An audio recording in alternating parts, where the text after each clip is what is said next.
राहगीरों को बीएसएफ ने दी प्याऊ की सौगात। प्यासे को पानी, भूखे को अन्न, यही है सच्ची समाज सेवा का गुरु मंत्र। जी हां, आपको बता दें कि समाज सेवा का यही गुरु मंत्र लेकर 167 बटालियन बीएसएफ के जवानों द्वारा कई तरह के जनोपकारी कार्य इस क्षेत्र में किए जा रहे हैं। आज इसी समाज सेवा की भावना का प्रदर्शन करते हुए बीएसएफ द्वारा राहगीरों के लिए शीतल जल की व्यवस्था करने के लिए 2 नग प्याऊ लगाए गए। इस प्याऊ को जनता को आज समर्पित किया गया, जिसका उद्घाटन स्वयं बीएसएफ के आईजीएस के त्यागी ने जनप्रतिनिधियों और आमजनों की उपस्थिति में किया।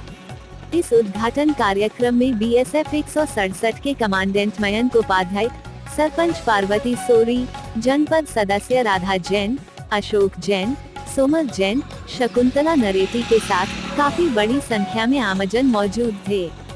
सभी ने बीएसएफ के इस पुनीत कार्य की सराहना की और बीएसएफ द्वारा भविष्य में ऐसे जनोपकारी कार्यों को करते रहने की अपेक्षा की। छत्तीसगढ़ और बस्तर के तमाम खबरों पर हमारी नजर, आपकी खबर हमारी कलम।